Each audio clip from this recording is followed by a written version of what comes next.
companies can now use to optimize things like rewards, to optimize things like training and development. HR and the way companies communicate with employees is going to be based on personalization. Don't conduct your analysis in isolation because data is so incredibly powerful. Not defending just the tribe, but defending the organization. Those creative people that you really want to keep empowered, keep excited, keep motivated, keep thinking. A good experience pays dividends down the line. Stereotypes tend to break down in proximity. Welcome to We're Only Human, a podcast about human resources, business, technology, and the workplace. My name is Ben Eubanks, your host, and I'm so glad you're here.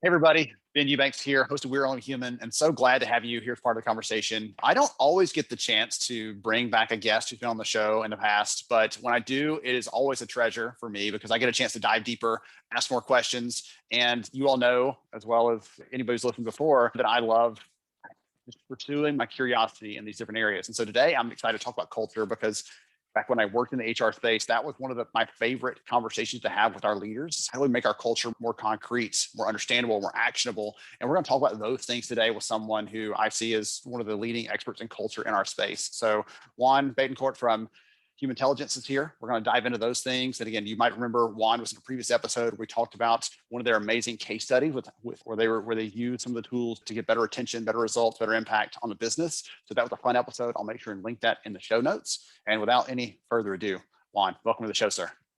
Thank you, Ben. A real pleasure to be back. Been following everything you've been doing and producing since the last show. And thanks again for your thought leadership in the space of human resources and obviously what we touch on, which is tools, technology that impact culture. We'll go deeper than that. So for those of you, the audience that are new, that haven't heard Juan before, give them a little snippet about who you are and what you do. Small company, about 20 people, been around for 6 years. I have some major clients like Coca-Cola, Lyft, Bank of the West, Honda, a few others, BASF. And we also have lots of small companies, right? Probably 80% are under 200 employees. And so culture is something that impacts everyone. And culture is something that has been very vague and fluffy for 50 years. But as we all know, the famous phrase, culture eats strategy for breakfast. And most business and most software has started to quantify and measure everything around productivity and different things. We're the innovative leaders who are putting analytics and data and measurement to culture so it's not fluffy, so that it can impact performance, where then HR does get a seat at the table, not because they just should, because in theory, every C-suite should, but because they now can improve performance and profitability as much as the CFO, as much as a P&L leader. Okay, and so our tagline is, we are Humantelligence, the culture software. We help companies measure culture, manage it, what we call CAS, culture as a service, and then hire for it, whether you're trying to clone what you have or guarantee diversity of thought and have what UKG calls culture add. And so we do all of those things, and we do it in a scalable way. The way we get the insights on culture are through personality tests, assessments. But unlike the last 60 years of those, which are really individual self-awareness tools, where your strengths, weaknesses, and blind spots, we aggregate the data and use technology, AI, and soon machine learning to figure out insights that drive everything that a company can do to perform better. And it's really powerful. It is the future, and anything measurable, if you can't measure it, it can't improve. Mm-hmm. Companies that believe that their culture and their people are important, they're not actually measuring it. And they're just only putting it on coffee mugs and putting it on t-shirts and having people memorize it in the little booklets.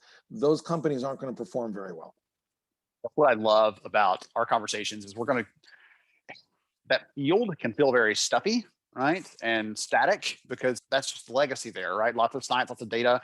And finally, the tools are catching up to the ability to really help this become a more dynamic conversation, to actually measure this stuff, which again, 10 years ago, if you said you can measure your culture, someone probably would have laughed at you. Today, it's reality. Companies are doing it. So you listed a couple of those that are forward thinking, that are actually tackling that kind of stuff. So what I'm hoping to do with you today, this is my fun little thought exercise, and I think it's going to help the people in the audience, because we're talking about measuring something that for a lot of companies still is this thing that's hard to get your arms around. It's hard to define. And so I want to walk through some different talent practices that every single company uses, some common practices, recruiting, onboarding, those kinds of things. And I'll give you one. And then I want us to talk a little bit about how to weave some culture understanding, some culture measurement, culture pieces of that into that conversation. So it's not just recruiting, it's this rigid process over here, but we also have a layer of culture within that. And we're thinking about how to weave that into other things. Is that fair? Perfect. Okay, awesome. So we'll start with that first one, right? That someone's going to come in the door. So let's talk about recruiting a little bit. Internal recruiting, external recruiting, I don't really care, but we're going to bring somebody into the business. Talk about weaving culture into that. So it's not just a list of what can Juan do, but who is Juan and how does he fit into or add to what we're trying to do here? Yeah, so I'll bring it to a real tangible example. These convenience stores like 7-Eleven at gas stations or Quick Trip, right? So we're in deep discussions with one right now that has over 30,000 employees across all the states. And they have their stated culture as a company, but they realize that they have high turnover and they realize that store managers don't know how to hire to that culture. And they don't even know if that culture is truly going to perform if they actually do hire to it. And so they are doing a pilot right now where they are looking at the culture of, let's just use 7-Eleven. That's not the company, but let's say 7-Eleven has 5 employees in all their stores around the country, 10,000 stores, right? In Hialeah or Doral, Florida, where it's all Latin customers and Latin employees, the culture of performance in those 7-Eleven stores is very different than what a culture of high performance up in Boston, where it's probably more Anglo, versus Laredo, Texas, which is probably more Hispanic as well, and inner city Philly, where it might be more urban and African American. The culture of performance of what leads to a great net promoter customer experience is very different. And so what they are doing is they're taking our personality test, our self-assessment, giving it to the 5 employees at all the 10 stores in a region, and seeing who are the top 3 or 4 stores and who are the bottom stores, and what is a high performing culture? What does it look like? So that we measure 28 characteristics, whether people are decisive or deliberate in behaviors, whether they're innovative or less innovative, more service oriented in motivators. And then the third area is work styles, whether they like to be structured work environment or creative. And so let's say they have a real process driven, structured environment, but they want decisive self-starters in the store who are really good at helping in service. They can literally codify that in 10 minutes, have it in a software where then all the employees take this test. It'll tell them if they have that or not, and then they'll see the results, right, from the last 6 months, and it'll tell them stores A, B, and C look like this culturally. That's high performance. Stores D, E, and F don't have that culture. They have a different one. Those people are probably not the right fit. You need to recreate what you have stores A, B, and C. And so you can look at culture. There's not one culture at a company across the country, right? Even Coca-Cola, their finance and accounting team has a very different culture than their marketing team. And Coca-Cola Mexico is different than Coca-Cola Ireland versus Coca-Cola China. And so we're the first company with data to prove that there is not one culture. And unless a company can measure it at a local level, like a 7-Eleven in different parts of Florida versus Jacksonville and Miami, different cultures for the same business operations called convenience store at 7-Eleven, you're going to have different results, right? And even different demographics. Like the culture of employees who work the midnight shift to 6 a.m., the night shift, wouldn't you think you have a different mentality and different way of being and what motivates people than people who work from 9 a.m. to 2 p.m.? You bet they do, right? Like it's a different profile, right? It's not just like Starbucks. We have a barista profile. We'll hire everyone like baristas. If you've ever watched Starbucks work in a store and you're there in line, I guess this is BC before COVID, we used to go to Starbucks.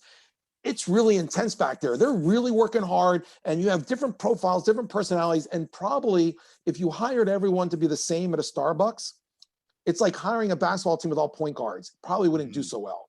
Whereas at Starbucks, that you have lots of different personalities and a diverse culture, diversity of thought, diversity of behaviors, diversities of ways of interacting with the customer in line. You need some decisive people. You need some patient people, right? In a Starbucks, you need to mirror the diversity that's coming to your store.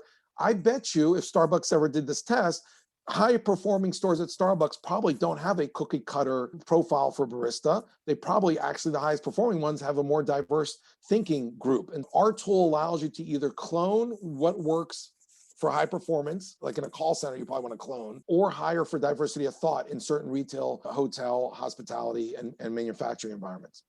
I'm glad you broke that out, especially at the very end, about that 2 different sets of options, because that's the problem I hear most often people talk about. You talk about culture and how to use that as a mechanism for hiring. People are like, oh, but we don't want to be biased against people, and that's absolutely true. We don't want to carbon copy every single person, But when it comes to some of the things you're talking about here, it's not about we're picking you because of your skin color, we're picking you because of your gender, we're picking you because you have these capabilities, these competencies, and we're looking for those types of things in you.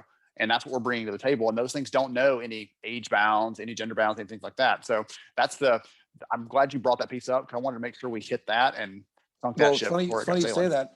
Our hottest segment right now of buyers are chief diversity officers.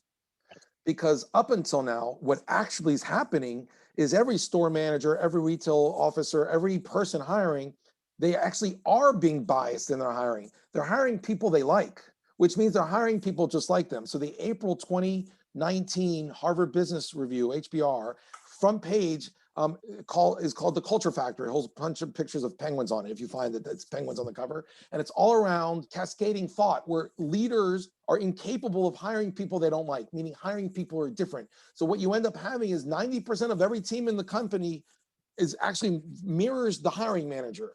So that is the problem today. It is subjective. People hire who they like. Can you imagine telling a team, okay, you got 100 applicants, you phone screened 20, you got 5 who came in for final rounds.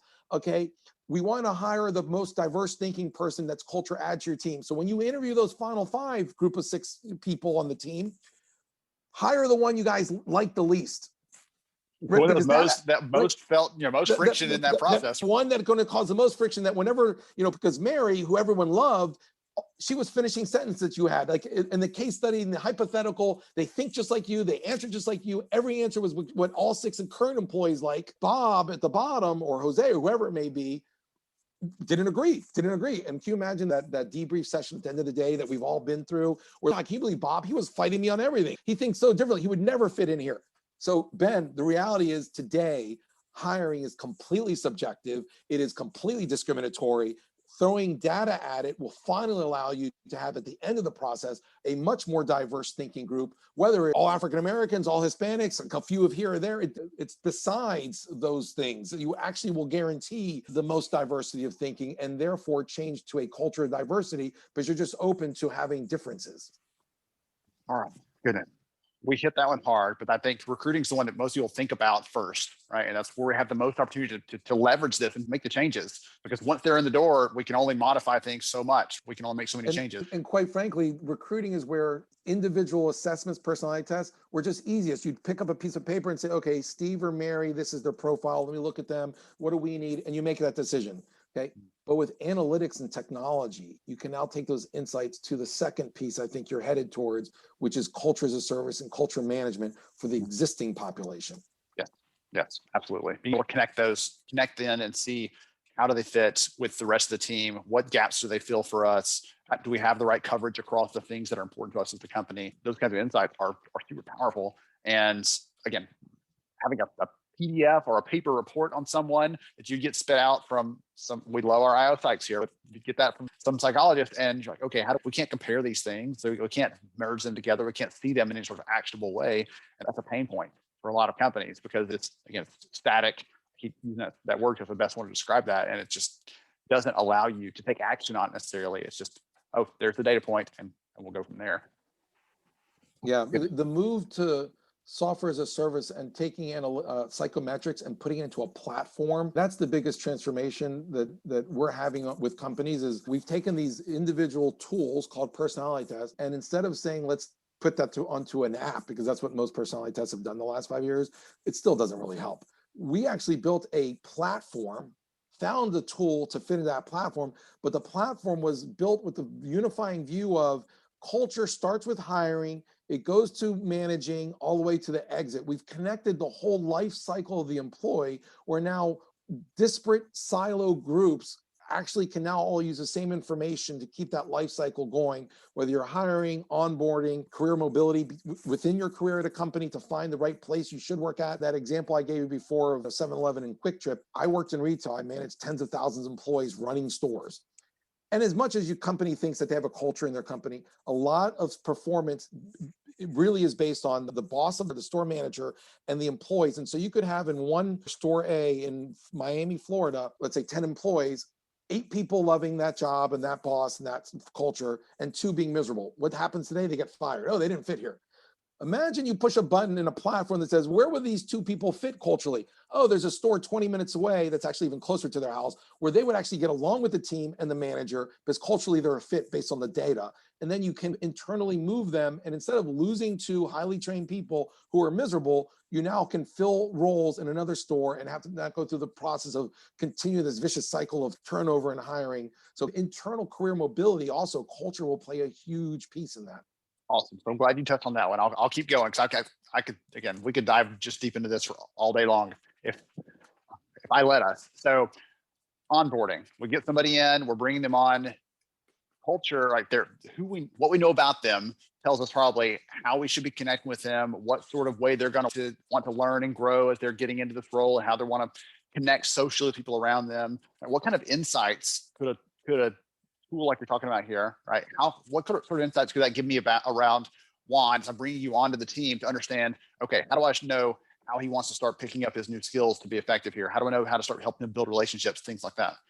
So here is the team, the manager, and then let's say that this employee here, Scott, is a new employee. Okay, that not only the manager can quickly see his or her personas and what that means. Out of 20 psychometric personas, he's an improviser, influencer, maverick. It quickly gamifies and shows Scott and the manager. This listing is that we're 38, so we're only 38% similar. That means we're really different. So I, as the leader, can get a side by side, not only a downloadable, but on any device, even if you're a store employee or manufacturing site employee on my mobile, you can see that similarity score, a summary of how to onboard them. You can see the differences in the archetypes, and then it will call out specifically for, let's say, the behavioral traits that are different. It shows that I am extremely stability oriented. All of mine are to the left, and he is extremely change oriented. And so it shows some caution flags. Again, a platform should never say there's good or bad. We're all made by God to be perfect, complete, and whole. We're just different. And so even though I, in this case, am the boss,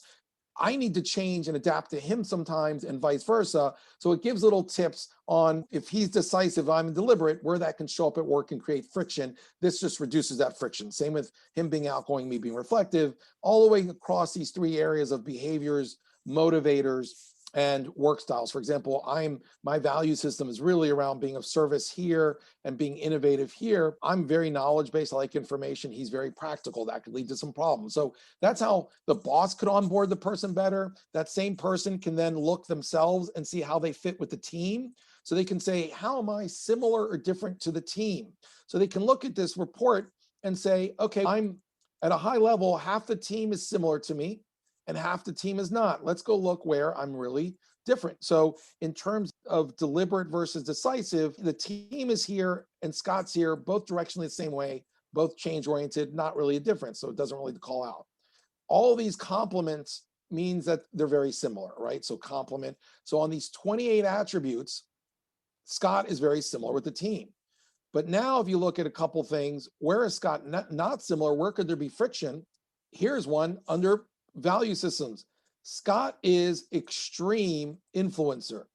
The team is more over here on supporting. And so the team might perceive him as a little bit selfish or into his own activities. And he might have to do a little more effort to work with these people who are extreme supporting. They're going to wonder why, for example, this person, Jonathan Payton, Scott would want to reach out to Jonathan a little bit more than just when business needs it to be, because Jonathan's like a more supporting team member. So you can go through and see where there's similarities and where there's differences all the way to the bottom. Another big difference, I think that was the biggest difference. Scott's also really spontaneous, changes focus quickly. So that could cause friction with these guys over here, Carrie and Ian, who don't like that kind of quick change. They're a lot more steady, extremely steady. And even this person here, me. So actually I've had that problem. Scott's all over the place sometimes. And I've had to understand that about him. He's not trying to be a pain. I need to understand that's just his style. He likes changing direction quickly. And then I feel like a drain on him because I'm so slow to approve things that he wants to do. So we both have to understand those differences. So that's how the person's different with the team. Now, let's say they want to see how they're different with the future culture. Let's say the team's in the middle of a new culture. So you can also set a future culture for the team and see where is Scott on this? You can see where Scott is and how similar or different he is with that target future culture. And so here's a future culture, and you could see where there's a gap. He would want to work on where he's extremely different from the target and what that means. So I'll stop there. Those are just some really tactical, data-driven reporting around differences and similarities of a new employee for the boss employee relationship, for peer-to-peer, side by side, as well as with comparisons with the team. Yeah, I actually grabbed some of the different phrases and things you're using there to describe the spectrums, the ranges that someone can be on, because any of those, again, can start applying to other areas of talent, not just onboarding, how we're getting them in the door and how we're helping them get up to speed, but things like ongoing retention activities. I think I immediately go to things like engagement surveys, how we're asking people questions, stay interviews. We're doing those to try to understand what's going on with people, even rewards, right? How people want to be recognized and rewarded for their efforts, depending on where they are on the different spectrum, different options there that you laid out. Someone is a little more focused on self-reliance or focused on helping. They may respond differently to one of those conversations, or they may be more open and willing to share, versus the other side where someone's, I need more time to think about this. I need to let me consume this and respond back later. Like all those different kinds of approaches and different ways of thinking affect how we deliver those. And yet for most companies, it's peanut butter spread. We're going to apply the same things to everybody. And we end up serving some people. They get the benefit, they get the results that they're looking for, those kind of things. But for the other people, we're telling them that how they're different, the things that the way they think, if it's not exactly in line with whatever that norm is, that average, we tell them that doesn't matter to us. Yeah, you're hitting on the huge transformation in the business world. As consumers, we all ingest really seamless, fun software and technology and entertainment. And what is it being based on? Personalization. When I'm on Netflix, I don't have to see 10 million titles. They just present what I like. HR and the way companies communicate with employees is going to be based on personalization. Training and development. How do I learn? L&D department today trains all employees on any topic the same way. And worse, before it was like, oh, there's the e-library, go figure it out. At least now they're doing more workshops and things. If it's a group of 10 people that you're training as L&D, and that group are all extreme, let's say that group, let's say the group of L&D is the group that you're training is extremely creative. So let's say you have a team, and that team that you're training are all creative. Let's say instead of having some people work that, let's say everybody was over here. Wouldn't you train a group of people that are extremely creative, who don't like structure, don't like predictability, don't like proven methods? Wouldn't you train them differently if they were creative? Yeah. So like training is one area where it's going to become personalized, and knowing the psychology of how people learn and how they like to digest information is going to be really clear. That's one example. Personalization and training in L&D is really important. Another area that's going to be really important, and you touched on it, is rewards. In terms of rewards, today, people, if you're going to bonus people, let's give them all money. But some people don't respond to money. Let's look at the different ways that now with data, you can see someone might want fame. Like for them, getting their name on the corporate newsletter or on the website, you don't have to pay them $1. Paying them $500 doesn't make them feel good. Getting their name to be well known does. Somebody wants personal development. So instead of money, they don't have to do with that. Give them a $200 certificate for an online training course because they want to get developed. Advancement, make it very clear that their reward for doing well in that task is that they're now going to get closer to promotion in the next study. So all these different things, friendship, like loyalty, like all of these things are different ways that companies can now use psychometrics and culture management to optimize things like rewards, to optimize things like training and development. There's so many things you can do with psychometrics now that's in a platform, now that it's accessible at any moment, at your fingertips, at any level. It's no longer the consultant, the workshops who are going to help you with a personality test, okay? It is something that you consume daily in emails, in Outlook, in Microsoft Teams. Absolutely. That's what's so exciting to me, because every time I talk to you, I think of yet another use case, another example, another place to embed that, because in my head, I had a couple already on the tip of my tongue. But in our kind of warm up before we started recording a few minutes ago, you mentioned rewards. I'm like, absolutely, yes. I used to use that as a strategic kind of way to connect people that I knew were maybe on the bubble about how they felt about their job, whatever else. I'm like, okay, we'll find a lever for them, and we'll use this moment that they do something great to make sure that they know we don't just care about them, but we care about them specifically for what Yes. the way they want to be cared for. Personalized rewards. Yes. So one of our advisors early on was Ed Renzi, the CEO of McDonald's for 17 years, and he and his wife, son, they gave him a franchise at 10 restaurants in the Midwest. And so he had been trying to get people to change their behavior in the stores for like 5 years through money. Hey, if you do these things, I'll pay you more. Do you really think he wasn't giving them $10,000, like $400 here or there? These 17, 18-year-olds who he was hiring didn't want that. They wanted career development and they wanted recognition. So using our tool, he saw that those were the two things that vibrated the most for these young 16, 18-year-olds. So he basically put a whiteboard where every week they had the winners of 3 different contests around tasks he wanted them to do. And then he also then paid for, I think, $1,000 a month for the top winner to do training to become a better human being, right? Like self-development, coursework. And literally he changed the performance of all 10 stores based on the simple, how he recognized and rewarded people, not by money, but by these 2 other things. It was the most powerful example we've ever had to date. That is so much fun. I love that. I talked to a young man this last week that he got me fired up because he's just really passionate about his career and he's finally found where he's supposed to be. And one of the things he was talking about is like he gets a chance right now early on this leadership program he's in to start meeting with other leaders in the business and learning from them kind of one-on-one.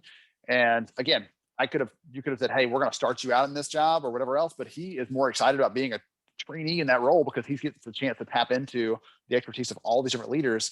And again, it's just a way of, I love the example there, some of the others you share, because every single level, every single layer, there's a chance to weave these things in. And at the end of the day, just understanding your people. There's one of my favorite, it's not published anymore, but one of the old like web comics that was for business leaders years ago. One of the ones that sticks out in my head is this employee, this manager comes to his supervisor and says, hey, I've done a generational analysis and found out what my employees need. And his manager says, you have 6 of them. Why don't you just ask them what they need? And we want to avoid understanding our people. For some reason in the past, it was there was a hurdle. Now we have the tools. There's no excuse for not using these kinds of things to really get at the root of who people are and what they need. And if I used to work for a phenomenal leader, I still respect her highly to this day because she could see that spider sense. She could sense something going on from an HR perspective and can go and figure out what it was and get to the bottom of it. But even with that amazing ability that I've never been able to replicate, she couldn't know people as well as they can be known with a tool like this. Right. You And it's can't not see that scalable, level. right? You No. can't see it at that level. No. And by the way, that brings another example around giving that leader you just talked about, that intuition she had. Imagine if everybody gets that intuition, but fed to them. So I'm going to just show one other great applicability of this. We call this EQ Everywhere. If you notice in Outlook, in Microsoft Teams, in Slack, in any communications, we have a plugin where you can literally on the page of the ribbon on a tool, you can get HT, human intelligence, and these EQ insights. And so when you write an email to somebody at your company, you can literally click on the button and then click on their name in the email, and it'll pop up these insights right there in the email on what that person's personas are, how to communicate with them, how to influence them, how to motivate them, and if you're training them, what their learning style is, or if you're onboarding them, right there in emails, in Outlook, in Chrome, in Slack, in any communication tool. In addition, you can look at a big meeting coming up and imagine now for the first time ever, looking at meetings by the lens of a culture. We all look at people in a meeting you're going to today through LinkedIn. Okay, where did they work? Who am I meeting with? What did they do? What you've done is only 30% predictive in collaboration and performance. Now you can click on one button before you walk into the meeting as a leader, as a participant, and see across these things that psychometrics measure, behaviors, motorized work styles, is BMW framework, you can see who on the meeting is really shy. So to be more inclusive as a leader, why don't you call on the shy people first if you're asking questions? You can see who's really decisive, that if you give action items and things to do for the next morning overnight, these are the ones who will take pleasure in doing that, where someone who's really deliberate probably wouldn't enjoy that. You can see who's the one who could do a 5-hour competitive analysis because they love reading and studying independently. It's our chief scientist in this example, a guy named Russ. You can see, for instance, if you're delivering training, that this group is all creative. Or if you're just in part of a meeting and they're all creative and you're the one structured person, probably good to know that before you go into that meeting. These are all really powerful ways that psychometrics through a platform is transformational because now everyone can be like that leader you just described. Yes. Everyone doesn't have to have a psychology degree. Everyone can better understand, then connect, communicate, and collaborate. That leads to a higher vibration of performance and collaboration throughout a company, and even more so remote, because now you're not even working in the same office now. I feel like that's like a mic drop moment, that quote right there. I'll have to pull that for the teaser for the episode because that was tremendous. I love that.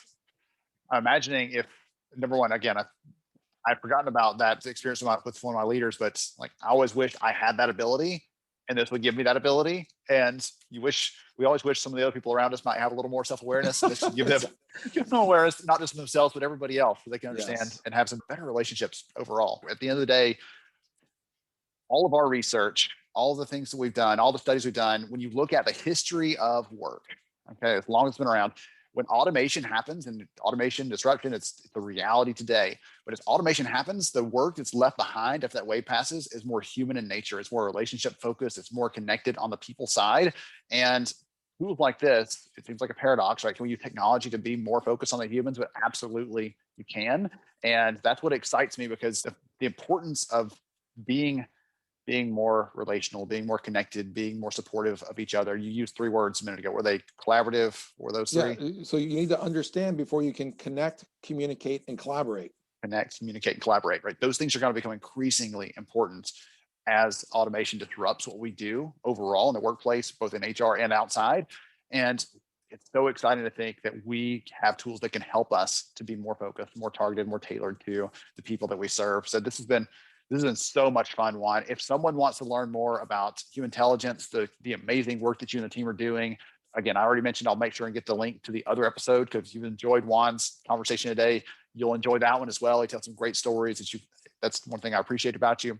If someone wants to connect more, wants to learn more about what you're up to, what's the best way to do that? Yeah, they can reach me at my email directly if they want. I give me 24 hours to respond, but my email is juan@humantelligence.com. And you'll list our website, humantelligence.com. So feel free to reach out. I liked how you put it best, Ben. Technology can make work more human. Our HR software does not automate processes. It infuses emotional intelligence, EQ, throughout a company, from the CEO down to the janitor, at every type of company in the world, large, small, every industry. And it will transform. People want to be happy at work and connect better like they do in their personal life. And we're leading the charge and trying to make that vision. I'm so excited. I'm honored to know you, sir, and the great work that you and the team are doing. You said you kept up with the show. I've kept up with you because I'm just excited about what you're accomplishing. So thank you again for hanging out with us. I appreciate you. And to everybody else listening in, thank you so much for joining us. I'm Ben Eubanks, and we'll catch you next time. Thank you so much for joining me on the show today. I'm honored to have you as a listener. If you enjoyed this episode, please take 10 seconds to rate it at iTunes, Stitcher, or wherever you listen to your podcast. Also, if you know a friend that could benefit from today's conversation, please pass it their way. After all, a rising tide lifts all ships. To see show notes, sponsor information, and our full show archives, visit onlyhumanshow.com.